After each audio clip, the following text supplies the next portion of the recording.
এই যে মেয়েটার ব্রেনের প্রবলেম আছে, আর তোমরা ওই খ্রিস্টানের প্রার্থনা গিয়েছিলে, তো মেয়েটার ব্রেনটা কি ঠিক হয়েছে? এই হয়েছে?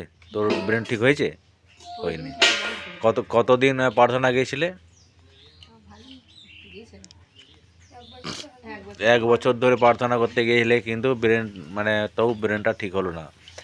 খ্রিস্টানের প্রার্থনা কিচ্ছু ভালো হয় না, ওটা যে ভুল ধারণা, ঠিক আছে? এটা ব্রেনে রক্ত চলাচল কম আছে, মেশিনে দেখা হয়েছে।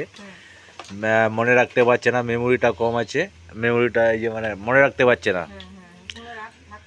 হ্যাঁ, আর ব্রেনে রক্ত চলাচল করছে না, এটা দেখা হয়েছে।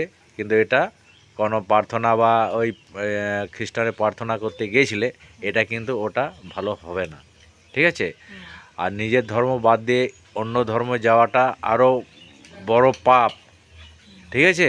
ঠাকুর থাকলে তো নিজের ধর্মেতেও ঠাকুর আছে, অন্য ধর্মে যাব কেন? যাওয়াটা ভুল হয়েছে, হয়নি? তো এটা হচ্ছে ডাক্তারের প্রবলেম, ডাক্তার দেখাতে হবে, তাহলেই মেয়েটা ভালো হবে, বুঝলি? আর আজ থেকে ঝগড়া করবি না তো? ওই বাচ্চাটাকে, এই বাচ্চা কয়, এই যে বাচ্চাটা, এই বাচ্চাটাকে পড়াশোনা করাবি তো? ছেলেটার মুখ চেয়ে তোকে ভালো হতে হবে এবং পড়াশোনা করাতে হবে, এবং আগে যেরকম ছিলিস তার থেকে অনেক বেটার থাকতে হবে। আর নিজের শরীর নিজেকেই দেখতে হবে, নিজের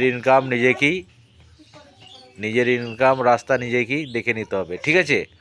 মা বয়স হয়ে যাচ্ছে, এই জামাইদা কোনো দিন আসবে না, পাশে থাকবে না, একদিন ওরও সংসার আছে, তো নিজের তোকে ঠিক থাকতে হবে। আজ থেকে ভালো থাকবি তো? আরও কোনো প্রার্থনায় যাবি, খ্রিস্টান প্রার্থনায় যাবি? বাড়ি কোথায়? শ্রীরামপুর নদিয়া? ঠিক আছে।